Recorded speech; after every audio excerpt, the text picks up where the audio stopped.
सिलवानी विधानसभा में कांग्रेस के 3 विधायक सहित पूर्व केंद्रीय मंत्री ने मंडल सेक्टर की बैठक में बीजेपी पर जमकर किया प्रहार।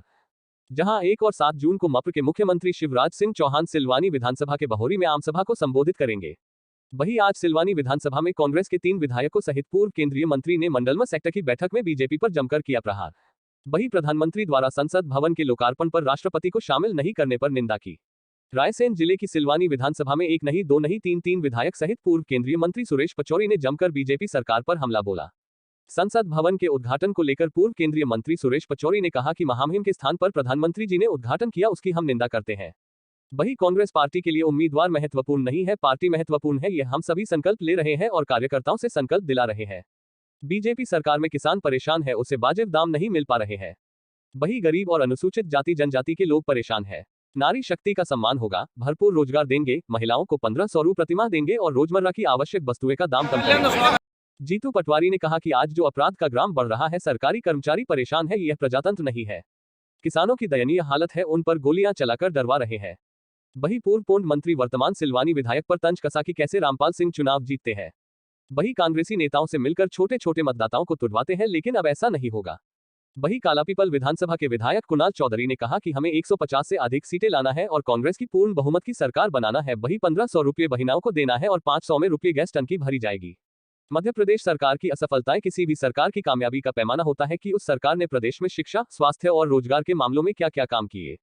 उस सरकार ने किसानों और नौजवानों और आम इंसानों की भलाई के लिए क्या क्या काम किया है।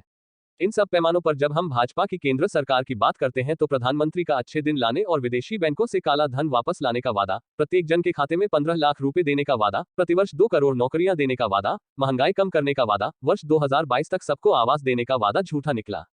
साथ ही जब हम मध्य प्रदेश सरकार का जिक्र करते हैं तो नीति आयोग के अनुसार मध्य प्रदेश शिक्षा, स्वास्थ्य, रोजगार और उद्योग आदि मामलों में देश के अन्य राज्यों से काफी पिछड़ा है। अनुसूचित जाति और अनुसूचित जनजाति के लोगों पर अत्याचार हो रहा है। प्रदेश में कानून और व्यवस्था की हालत चिंताजनक है। प्रदेश में व्यापम घोटाला, सिंगस्त घोटाला, ई टेंडरिंग घोटाला, नर्सिंग घोटाला, मध्याह्न भोजन घोटाला और कारम डैम जैसे अनेकों घोटाले हुए हैं जिनकी सरकार सही जांच नहीं कर रही है। कर्ज के मामले में मध्य प्रदेश सरकार दिवालियेपन की कगार पर है और प्रदेश में लगभग 4 लाख करोड़ का कर्ज है। प्रदेश में भ्रष्टाचार चरम सीमा पर है। महाकाल लोक में भ्रष्टाचार। उज्जैन में 11 अक्टूबर 2022 को लगभग 365 करोड़ रुपए की लागत से महाकाल लोक कॉरिडोर का उद्घाटन हुआ था। इस महाकाल लोक निर्माण का श्रेय लेकर मुख्यमंत्री जी पूरे प्रदेश में अपनी पीठ लगातार थपथपा रहे थे। 28 मई 2023 को पहली ही आंधी बारिश के चलते इस महाकाल कॉरिडोर में स्थापित कई मूर्तियां गिरकर टूट गई। देव प्रतिमाओं का इस तरह गिरना अत्यंत दुखद है। यह महाकाल लोक में घटिया निर्माण एवं भ्रष्टाचार का जीता जागता सबूत है। यह घटना महाकाल लोक निर्माण की गुणवत्ता पर सवालिया निशान है। मुख्यमंत्री जी से आग्रह है कि महाकाल लोक कॉरिडोर के इस घटिया निर्माण शीघ्र जांच कराई जाए एवं खंडित मूर्तियों को तुरंत लगाई जाए। किसान विरोधी भाजपा सरकार। लोकसभा एवं विधानसभा चुनाव के दौरान भाजपा ने किसानों से वादा किया था कि केंद्र में भाजपा की सरकार बनने के बाद किसानों को उनकी फसलों का लागत से 1.5 गुना मूल्य दिया जाएगा एवं 2022 तक किसानों की आय दोगुनी कर देंगे। भाजपा सरकार ने पूंजीपतियों के लगभग 1.5 लाख करोड़ के कर्ज को बट्टे खाते में डाला है, परंतु किसानों का कर्ज माफ नहीं किया गया। मुख्यमंत्री खेती को लाभ का धंधा बनाने का ढिंढोरा पीट रहे हैं, परंतु खेती के लिए जरूरी डीएपी खाद, यूरिया, कीटनाशक दवाएं, बिजली के बिल एवं डीजल के दाम काफी बढ़ गए हैं। मध्य प्रदेश के कृषि सेवा केंद्रों में नकली खाद बीज का कारोबार फल फूल रहा है। मध्य प्रदेश में फसल बीमा योजना कागजी साबित हुई है। महिला विरोधी भाजपा सरकार। केंद्र एवं राज्य की भाजपा सरकार महिला सुरक्षा और महिलाओं के सम्मान को लेकर पूरी तरह असफल साबित हुई है। प्रधानमंत्री और मुख्यमंत्री का बेटी बचाओ बेटी पढ़ाओ नारा खोखला साबित हुआ है। कैग की रिपोर्ट के अनुसार बेटी बचाओ बेटी पढ़ाओ के लिए प्रधानमंत्री ने जिस फंड का प्रावधान बजट में किया था उसमें 55% राशि का उपयोग ही नहीं किया गया। तय की गई राशि का 25% पैसा विज्ञापनों पर खर्च कर दिया गया। इसी तरह मुद्रा योजना का बड़ा प्रचार प्रसार किया, लेकिन नतीजा सिफर रहा। मोदी सरकार ने बजट में एकीकृत बाल विकास योजना ICDS की राशि में लगभग 50% से अधिक की राशि कम कर दी। मध्य प्रदेश की भाजपा सरकार की महिला सुरक्षा और सम्मान के मामले में कथनी और करनी में भारी अंतर है। NCRB के आंकड़ों के मुताबिक महिला अत्याचारों के मामलों में मध्य प्रदेश देश में नंबर 1 पर है। महिलाओं के साथ गैंग रेप की घटनाओं में मध्य प्रदेश देश में नंबर 1 पर है। मानव तस्करी एवं नाबालिग बच्चियों के अपहरण में मध्य प्रदेश देश में नंबर 1 पर है। अनुसूचित जाति एवं अनुसूचित जनजाति की महिलाओं पर अत्याचार के मामले में मध्य प्रदेश देश में नंबर 1 पर है। दहेज हत्या के मामलों में मध्य प्रदेश देश में तीसरे स्थान पर है। कुर्याशन मातृ मृत्यु दर एवं शिशु मृत्यु दर के मामले में मध्य प्रदेश देश में नंबर 1 पर है। भाजपा की लाडली बहना योजना। लोकसभा एवं विधानसभा चुनाव के नजदीक आने पर भाजपा तरह तरह की घोषणाएं करती है, लेकिन चुनाव के बाद उन पर कभी अमल नहीं करती। जैसे किसानों के 50,000 रुपयों की कर्जमाफी की घोषणा, हर घर से एक व्यक्ति को रोजगार नौकरी देने का वादा, किसानों को उनकी उपज का लागत से 1.5 गुना ज्यादा मूल्य देने का वादा आज तक पूरा नहीं किया गया। इसी तर्ज पर मध्य प्रदेश सरकार ने लाडली बहना योजना की घोषणा की है, जिसके तहत महिलाओं को 1000 रुपये प्रतिमाह की आर्थिक सहायता देने की बात कही गई है। मुख्यमंत्री की इस घोषणा में कई शर्तें हैं और कई विसंगतियां हैं, जो इस प्रकार हैं। प्रदेश सरकार की लाडली बहना योजना के अंतर्गत ऐसी महिलाएं अपात्र होंगी जिनके परिवार की सम्मिलित रूप से वार्षिक आय 2.5 लाख से अधिक होगी, जिनके परिवार का कोई भी सदस्य आयकर दाता हो, जिसके परिवार के सदस्यों के पास संयुक्त रूप में कुल 8 एकड़ से अधिक कभी गति हो, जिनके परिवार के सदस्यों के नाम पर पंजीकृत 4 पहिया वाहन या ट्रैक्टर आदि हो, जो भारत सरकार अथवा राज्य सरकार की किसी भी योजना के अंतर्गत प्रतिमाह 1000 रुपये या उससे अधिक राशि प्राप्त कर रहा हो, जिनके परिवार का कोई सदस्य भारत सरकार अथवा राज्य सरकार के शासकीय विभाग, उपक्रम, मंडल, स्थानीय निकाय संविदा कर्मी के रूप में नियोजित हो अथवा सेवानिवृत्ति उपरांत पेंशन प्राप्त कर रहा हो, जिसके परिवार का कोई सदस्य सांसद, विधायक, स्थानीय निकायों में निर्वाचित जनप्रतिनिधि हो। लाडली बहना योजना में सिर्फ विवाहित महिलाओं को ही शामिल किया गया है।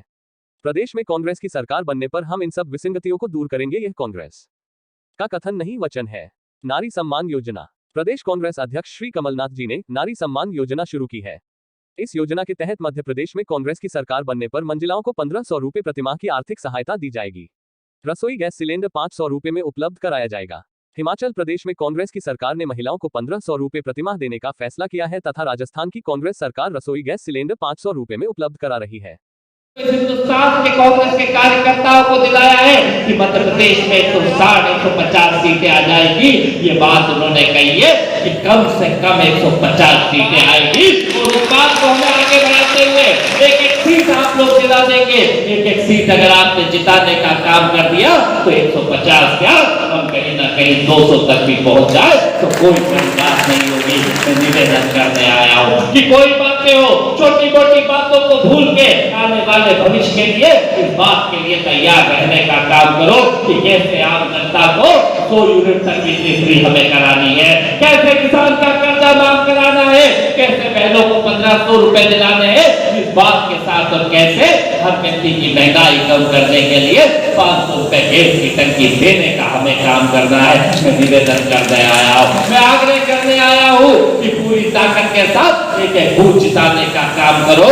और कहा भी जाता है कि अपनी जमीन अपना आकाश पैदा कर, हो सके तो रोज नया विश्वास पैदा कर। कब मिली है मांगने से शोहरत, हो सके तो सिलवानी विधानसभा को 50,000 वोटों से जिता के अपना इतिहास पैदा कर। और पूरी ताकत के साथ एक वोट एक बूथ के ऊपर एक कार्यकर्ता ताकत से लग जाएगा। और ये बात ध्यान रखना, माहौल कांग्रेस का चल रहा है। पूरी ताकत के साथ जनता आपके साथ खड़ी हुई है। हम नेताओं को ताकत के साथ एकत्रित रहने की जरूरत है। जिस दिन हम एकत्रित होकर काम करेंगे, पूरी ताकत के साथ जनता हम पे भरोसा करने का काम करेगी। कोई बात हो, कोई दिक्कत हो, रोज दिक्कतों को दूर करते हुए एकत्रित होकर अपना काम करने का काम करो। ज्यादा बातें करने का काम हमारे वरिष्ठ नेता करेंगे। पर मैं बीएलए को कहना चाहूंगा, आप कांग्रेस पार्टी के बूथ के ऊपर वकील हो।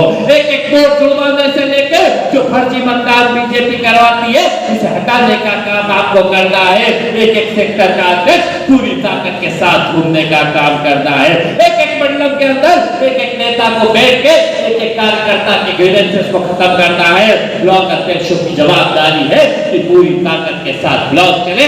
जिले के साथ कहीं ना कहीं प्रभारियों की अपनी जवाबदारी आता है। हम अपनी जवाबदारी को निभाएंगे। पूरी ताकत के साथ हम तय कर ले कि हमारा कैंडिडेट हाथ का पंजा है। उस कैंडिडेट को जिताने के लिए पूरी ताकत के साथ एकत्रित होकर अपना काम करने का काम करेंगे। अंतिम शब्दों के साथ मैं अपनी बात खत्म करूंगा। और ये शेर यहाँ पे बैठे सभी साथियों के लिए है कि जो सफर की शुरुआत करते हैं वही मंजिलों को पार करते हैं। आप चलने का हौसला तो रखिए। आप जैसे कांग्रेस के योद्धा तो योद्धाओं का तो भविष्य के रास्ते भी इंतजार करते हैं। 2023 के रास्ते आपके रास्तों के इंतजार कर रहे हैं। एक कार्यकर्ता निकलेगा और प्रदेश के अंदर 150 से ज्यादा सीटें लाने का काम करेगा। कांग्रेस पार्टी जिंदाबाद, राहुल गांधी, सोनिया गांधी और खड़गे साहब की जिंदाबाद के साथ जय हिंद, जय भारत बोलने निकले हैं। और कहीं ना कहीं देश के अंदर जो खड़ा और दफरत की राजनीति को बंद करने निकले हैं। ऐसे हम सबके नहीं, माइक की नहीं आ रही है, पर यूं आ रही है कि नहीं आ रही? आदरणीय परिवार के सभी यहाँ सम्मानित साथीगण, आप सब कांग्रेस पार्टी का वो विचार जिसको देश की आज़ादी से लेकर देश की उन्नति में अपनी शहादत देते देते देश की अखंडता, एकता और देश को समृद्ध और शक्तिशाली बनाने में भूमिका निभाते। जिले की एक सीट है ये सिलवानी, आप सब उस परिवार के व्यक्ति हो। जब वो केंद्रीय मंत्री रहे, वो पीसीसी के अध्यक्ष रहे, उन्होंने यूथ कांग्रेस में देश में कई मंत्रालयों में काम किया। तो सबसे ज्यादा रायसेन जिले के लिए और होशंगाबाद जिले के लिए सब कुछ किया, अद्भुत किया, कल्पनिक किया। मैं आप सबसे अनुरोध करता हूं उनके लिए जोरदार तालियों से स्वागत। मंच पर विराजित हमारे विधायक आदरणीय देवेंद्र पटेल जी,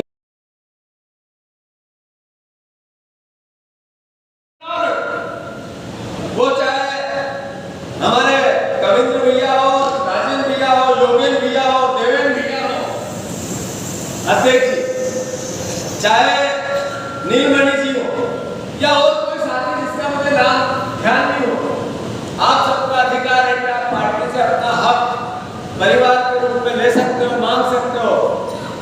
पर भावना ये है कि यहाँ से जो विधायक है बहुत चतुर, चालाक, कलाकार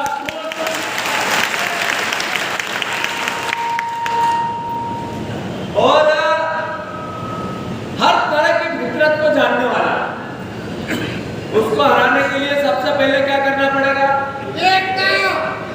सबसे पहले एकजुट होना पड़ेगा। क्या करना पड़ेगा? आवाज नहीं आ रही, क्या करना पड़ेगा? और हराना क्यों चाहिए?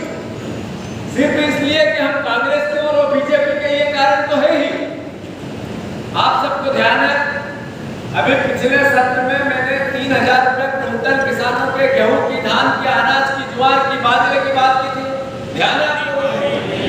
वो वीडियो विधानसभा के अंदर का है, बाहर आप लोगों ने देखा? कितने लोगों ने देखा? हाथ ऊंचा करो। उस वीडियो को फिर से देखो। और उस वीडियो में बचोई भाई, जब मैंने ये कहा कि कांग्रेस बीजेपी का विषय नहीं है, किसान की आय दुगनी करनी है, शिवराज जी ने 1 लाख बार बोला, सीओर में, शेरपुर में प्रधानमंत्री ने बोला, आपके घोषणा पत्र में, बीजेपी के घोषणा पत्र में उसको सबमिट किया, राजपाल के अभिभाषण में 4 बार लिखा। तो फिर किसानों की आय दुगनी 5 साल पहले जब शिवराज जी 18 में चुनाव लड़ने आए थे शेरपुर में, उन्होंने घोषणा की, तब भाव था गेहूं का 1940 रुपया, आज है 2150 रुपया। तो जब आप डबल इनकम की बात करते हैं तो 200 रुपए ही बढ़े, तो फिर तो 3800 3900 होना चाहिए। मैं गलत तो नहीं था? अरे जब डबल इनकम की बात मेरे मुख्यमंत्री ने की, शिवराज जी ने की, ये रामपाल जी जब मंत्री थे तब की, तो फिर डबल इनकम की मांग अन्याय थोड़ी थी। किसान के गेहूं का भाव 3800 रुपए होना था, धान का भाव डबल होना था। तो भैया जब ये मैं बात कह रहा था कि हम समर्थन करें कांग्रेस बीजेपी से ऊपर, हम पहल करें, छोड़ दो सब किसान के बेटे, जो वोट देता है, विधायक चुनता है या भेजता है, वो सब किसान के बेटे ही है जो आपको वोट देते हैं। कांग्रेस बीजेपी से ऊपर है ये मुद्दा। तो मैंने आपको कहा वो वीडियो फिर से देखो, उसमें सबसे पहले अगर कोई ने विरोध किया कि किसान के धान की कीमत डबल नहीं होनी चाहिए, तो कौन था पता है? कौन था? यही रामपाल जी थे। देखो उस वीडियो को खड़े हुए, ये कहने लगे मुझे कि कैसी बातें कर रहे हो, क्या किसान को इनकम डबल करने में किसान के धान की कीमत, गेहूं की कीमत डबल कर देंगे, संभव है क्या? और जब किसान इतने ही पैसे वाला हो जाएगा तो हमारी कैसे सुनेगा? ये रामपाल के खुद के बयान है,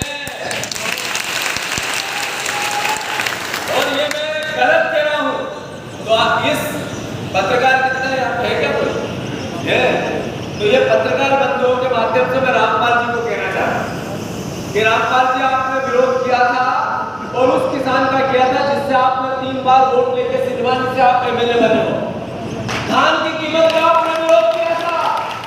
मैं यहाँ उपस्थित कांग्रेस के कार्यकर्ता परिवार से और इन वीडियो के माध्यम से सिलवानी के किसान परिवार के याचना करना चाहता हूं कि जब किसान के बेटे की इनकम की बात आई तो रामपाल जी ने विरोध कर दिया, तो फिर रामपाल जी को किसान के बेटे के वोट का अधिकार कैसे है ये बताओ आप। अरे ये अन्याय है कि जब खाद के दाम बढ़ गए, बिजली के दाम बढ़ गए, अनाज के बीज के दाम बढ़ गए, किसान सम्मान योजना, किसान सम्मान 6,000 जब 8 घंटे ट्रैक्टर खेत में चलता है तो वो किसान के सम्मान 5-6 हजार रुपए ट्रैक्टर की टंकी में भसड़ 8 घंटे में हो जाते होते कि नहीं होते? अरे 8 घंटे लगते हैं ना एक टंकी को, तो 6,000 रुपए 5,000 रुपए टंकी डीजल की भराती है, तो सम्मान तो 8 घंटे ही चलता है, बाकी क्या करें? ध्यान मंदिर बजाए। तो ये रामपाल जी किसानों की इनकम में, धान की कीमत में, अनाज की कीमत में, गेहूं की कीमत में जब बढ़ोतरी की बात हो रही थी तब सबसे पहले विरोध कर रहे थे।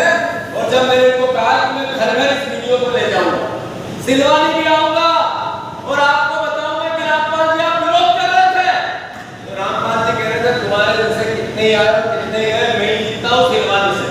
तो ये किसान वो परिवार जिसके गेहूं के दाम का विरोध किया रामपाल जी, भैया मेरी याचना है, किसान की आप बेटे हो, पार्टी सबकी अपनी हो सकती है, पर किसान के बीजेपी के कार्यकर्ताओं की इनकम बढ़ाने की बात हुई, रामपाल जी का तो पैसे और परिवार और गाड़ी और घोड़े और जमीन और जायदाद सब बढ़ रही है, उनके कार्यकर्ताओं की बढ़ रही है क्या? बीजेपी के कार्यकर्ताओं की बढ़ रही है क्या? जिन्होंने रामपाल जी को चुन के भेजा होगा वो किसान के बेटे हमारे परिवार के, भले बीजेपी के हो, पर उनकी इनकम नहीं बढ़ रही। सिर्फ कांग्रेस के लिए मैं नहीं मांग कर रहा था, ये पूरे प्रदेश के किसान की मांग। तो अंतोगत्वा इस पूरी कहानी को रामपाल जी ने किसानों की इनकम डबल करना, किसान के अनाज के दाम की बात करना, उसका विरोध किया है साथियों। उनका बदला किसान परिवार को लेना, ये बात घर घर जानी चाहिए। रही बात थोड़ा सा बताना चाहता हूं, रामपाल जी यहाँ से जब चुनाव जीतते हैं तो कैसे जीतते? पहले कांग्रेस के 4-5 कैंडिडेट हैं, सबसे संपर्क में रहते हैं, फिर कहते हैं तेरे को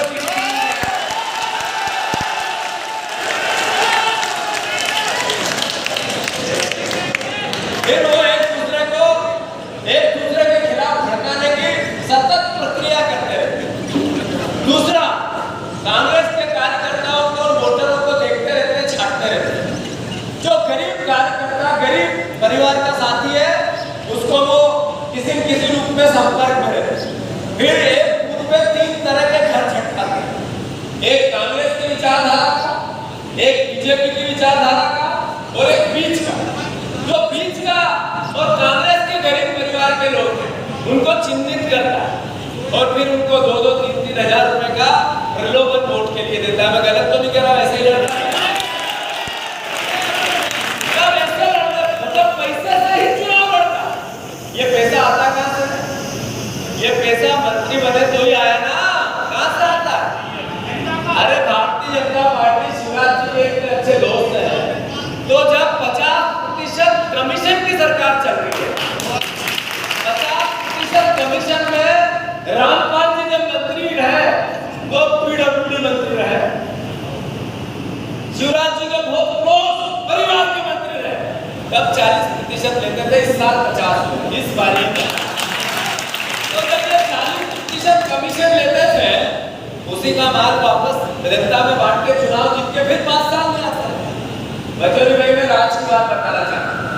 ये रामपाल जी मुझे कुछ समय पहले हवाई जहाज में मिले, तो इनके साथ 4-5 पंडित भी थे। मैंने पूछा, अलग तरह के तांत्रिक पंडित होते हैं ना, वैसे मैंने पूछा कहाँ जा रहे हो भाई साहब, ये सब काम धाम लेके? देखिए ऐसे ही जाता है।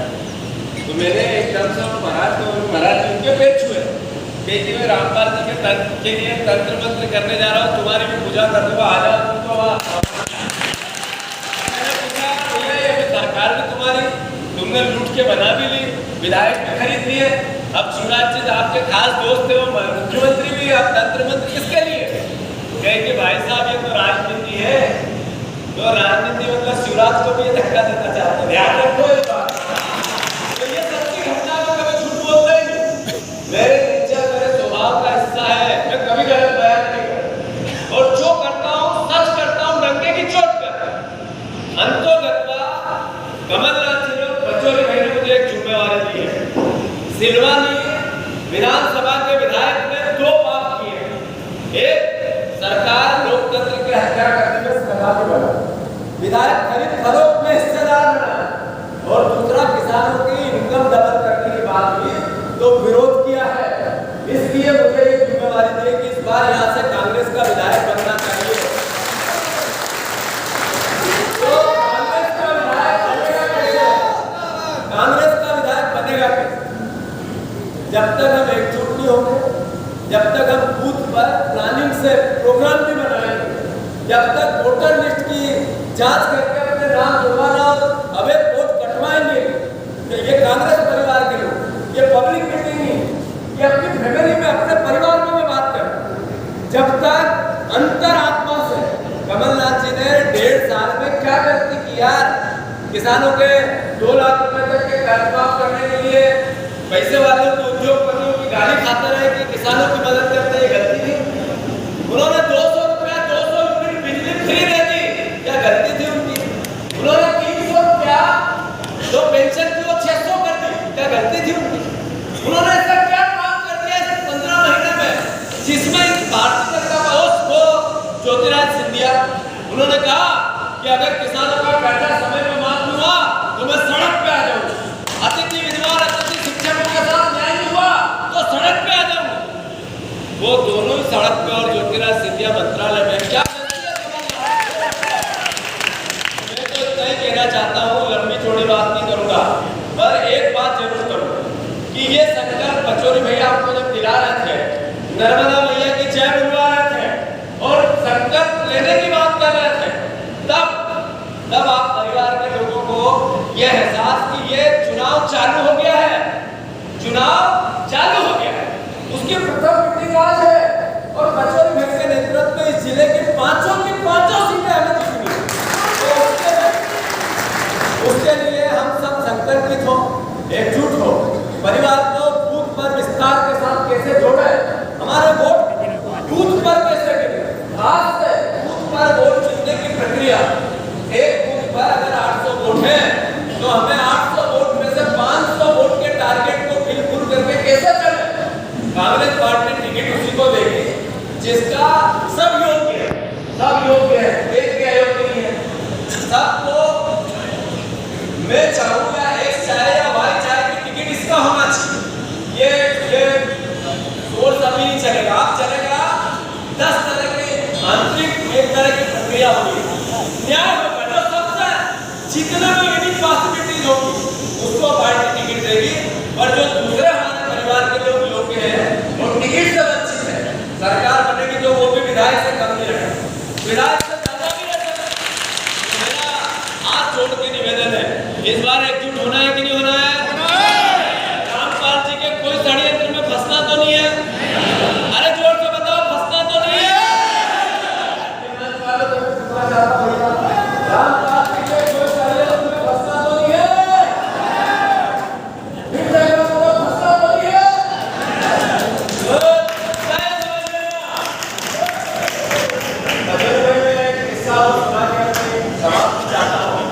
आज की बात की बात तो करता है, निर्देश दिए हैं कि जब 5 विधानसभाओं की एक मीटिंग हो जाए परिवार वालों, तो उसके बाद हम सब मिलकर रायसेन में 50,000 लोगों के साथ हमला बोलेंगे। आप सब उसमें तैयार रहोगे? कमलनाथ जी की सरकार फिर से बनानी है, 100% बनानी है, 100% बनानी है, नाम कमलनाथ जी, पर बनेगी किसकी? अरे किसकी बनेगी? अपनी बनेगी, सबकी। तो बस ये ध्यान रखिए, अंतोगत्वा आप सबसे इतना ही निवेदन करना चाहता हूं कि शिवराज जी ने जैसा प्रदेश बनाया सर्वोदय है, उन्होंने 4 लाख करोड़ रुपए का कर्जा प्रदेश बनाया है, उन्होंने किसानों को 80% किसानों, उन्होंने किसानों की दयनीय हालत पर गोलियां चलवाकर किसानों को डराया है। सारी वो बातें भ्रष्टाचार में मैंने कहा 50% कमीशन का प्रदेश बनाया है और अधिकारियों से, कर्मचारियों से, कांग्रेस के कार्यकर्ताओं को यातना दिलाने वाला प्रदेश बनाया है। यहाँ का वो टीआर है और भरत से किसकी शिकायत कर सकते हैं? भरत से भारत से जरा मीडिया के माध्यम से उनसे भी मेरा अनुरोध है कि मंत्री जी आप जो यहाँ पोस्टिंग करवा कर आए हैं उसके लिए आपको साधुवाद, धन्यवाद, अच्छे से करो। नौकरी आपकी है, प्रशासन तंत्र चलाता है, व्यवस्था चलाता है, अपराध मिटाना और अपराधियों पर कार्रवाई करना आपका दायित्व है, करो, छूट है। पर भारत सिंह जी अगर जिस तरह की हरकत आपके विरुद्ध वैसी करते रहो तो 3-4 महीने की लंबी और अच्छी मंत्री जी की फिक्र में सभी अधिकारी कर्मचारियों से अनुरोध करना चाहता हूँ कि सरकार आती जाती माया है, न्याय करो, प्रशासन के साथ रहो, अन्यथा परिवार के लोगों को, कार्यकर्ताओं को कोई भी छोटी मोटी परेशानी अनाधिकृत रूप से आपने दी, गलत तरीके से की, दुर्भावना से दी, तो फिर कचौरी मैंने मुझे भी छूट दे रखी है, ध्यान रख लेना है। साधुवाद, धन्यवाद, खूब ढेर सारी शुभकामनाएं और सिलवानी विधानसभा जीतेंगे नहीं जीतेंगे?